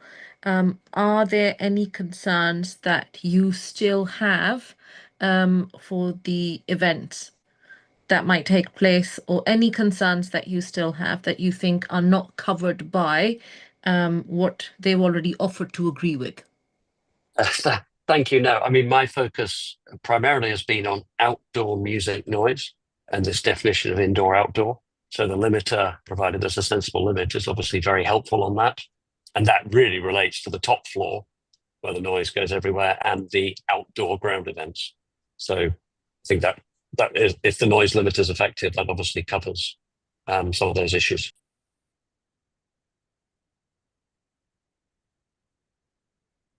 Okay. Any more questions? No. Okay. We go on sum up. Adrian, do you 3 minutes to sum up? Nothing else from me, Chair. Thank you. Okay. Okay, Lisa and Roger, 3 minutes to sum up, or 6 minutes because you have Christian. Chair, I don't believe they're currently with us. Okay. We have Jen. Jen is not here. Okay. We have Ben. 3 minutes to sum up. Nothing more from me. Okay. We have Luke for robots. We have 3 minutes to sum up. Nothing from me. Safe to say thank you very much for your patience this evening, listening to all of the arguments, both for and against. Thank you. Now we have the applicant. You have 6 minutes to sum up. Yeah, nothing further to add, Chair, on the basis that we're happy to accept the conditions that you've already stated for the ground floor. Okay, thank you. In that case, I think we move on to members club on level 3 and 4 and 5 of Riverside stand. So can we have Officer Adrian to Thank you, Chair. to present it? Yeah. Thank you. Yeah, no, just to highlight, as I've done with the other ones, what the licensable activities are for this particular application. So in this case, for levels 3, 4 and 5, it's plays, films, live music, recorded music, and the performance of dance. And again, that's between 10 a.m. in the morning and 11 o'clock in the evening. Nothing else from me. Thank you, Chair. Okay. Now we have the objectors, starting with Ben. Thank you very much. No, just the comment about the recognizing that the top floor is an outdoor space, not an indoor space. But I've said that a few times. It just never been reacted to. Okay, got that. We have Luke on behalf of Robert. Luke. Thank you, Chair. I'm presuming Mr. Bayliss is about to offer you all of the same conditions for the members club that he has done for the ground. And the second, on that basis, I have no further observations for this part of the application. Okay, thank you. Now we have the applicant. Yep, Luke is correct. I'm going to offer you all the same conditions again. I think just by way of comment, this is probably one of the least problematic spaces because only members and their bona fide guests can go in there. It's not open to members of the public generally. Okay, committee members have got questions to ask. No questions to ask, Chair. Okay, Councillor Khan. Yeah. So my question is basically about, I understand that there's a pool area on one of these floors. So will you be holding events outdoor at the pool area? No. For example, live music or anything that might cause noise? No. Okay, thank you for clarifying that. Any more questions? No. Okay, we go on sum up. Can I ask the presenting officer to sum up? 3 minutes. Nothing else from me. Thank you, Chair. Okay. Can I ask Ben Manan to sum up? 3 minutes. The objector. Nothing else from me. Nothing else. And can I ask Luke on behalf of Robert? Nothing. It won't surprise you to hear that there's nothing from me either. It's good. And then can I have the applicant solicitor to sum up in 6 minutes? Done, Chair. Okay. In that case, the committee now will retire.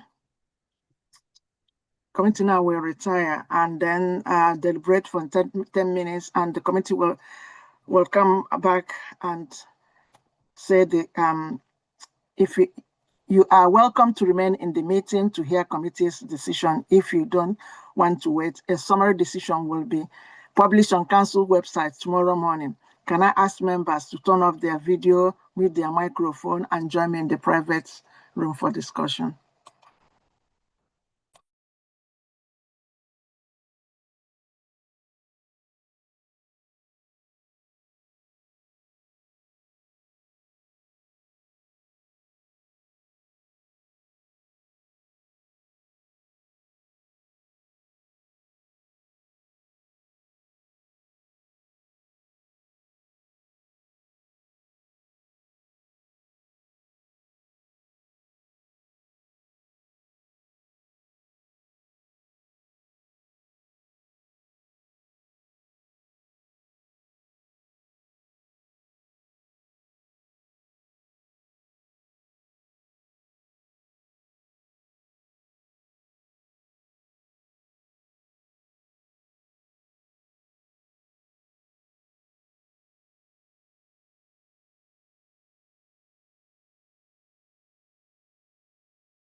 Yeah, everybody is back. Thank you. The summary decision for license committee, 17th September, second floor, River Stand, Fulham Football Ground, Stevenage Road, London, SW6, 6HH, the premises.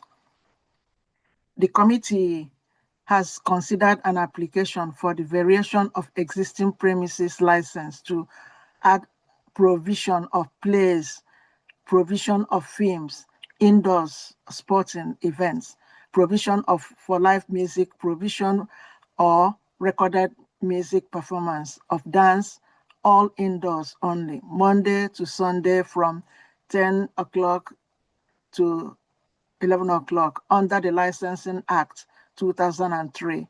The application. In summary, the committee has decided, after taking into account all the individual circumstances of this case and the promotion of 4 licensing objectives, to grant the application as follows. 1, to add to the existing licensing the following licensable activities: provision of plays, film indoors, sporting events, live music, recorded music, performance of dance, all indoors from Monday to Sunday, 10 a.m. to 11 p.m. 2, to add to existing licensing the condition proposed by the applicant to the hearing as follows. A, to restrict the events that are taking place at the venue to no more than 24 per calendar year, where more than 500 attend, and where licensable activities are taking place, and this will include the football matches. B, to submit a risk assessment plan for each event that involves more than 500 people, where licensable activity will take place. And C, a noise limit device to be installed at the premises. The noise limiting device to be set at a level by the sensible qualified person of the council. 3, the committee decide to impose to the existing licensing a condition for the applicant to keep written records of proactive external noise assessment and DBS to take minutes of the meeting, which with residents and for a telephone number of premises to be displayed for members of the public to lodge complaints. A copy of this committee's full decision, including its reasons and full text of the condition added to the license, will be sent to parties forthwith. If applicants or any other person has not made any relevant representation, is unhappy with the decision, they are entitled to apply to magistrate court within 21 days of the date of notification of the full decision.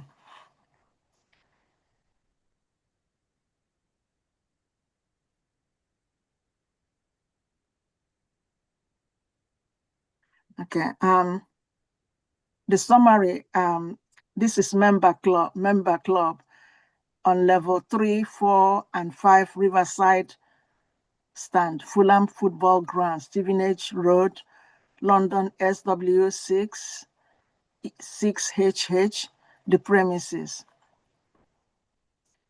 The committee has considered an application for the variation of existing premises license to add provision of plays, provision of films, provision of live music, recorded music, performance of dance, all indoors only, Monday to Sunday from 10 a.m. to 11 p.m. under the Licensing Act 2003. In summary, the committee has decided, after taking into account all the individual circumstances of this case and the promotion of 4 licensing objectives, to grant the application as follows. 1, to add to the existing licensing the following licensable activities: provision of plays, films, indoors sporting events, live music, recorded music, performance of dance, all indoors from Monday to Sunday, 10 a.m. to 11 p.m. 2, to add to the existing licensing the condition proposed by the applicant at the hearing as follows.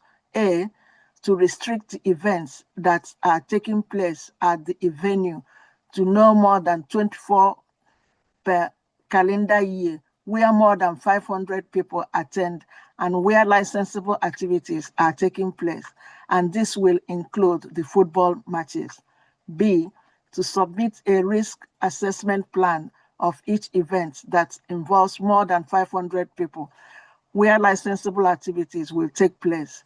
And C, a noise limit device to be installed at the premises. The noise limiting device is to be set out at level by a suitable qualified person of the council. 3, the committee decides to impose the existing licensing condition for the applicant to keep a written record of proactive external noise assessment and for DBS to take the minutes of meeting with residents and a telephone number of premises to be displayed for members of the public to lodge complaints. A copy of this committee's decision, including its reasons and full text, will be, and the conditions added to the licensing will be sent to the parties forthwith. If applicant or any other person has made relevant representation is unhappy with the decision, they are entitled to appeal to magistrate court within 21 days from the date of notification of the full license. Thank you all for watching, and thank you all for your time. Good night.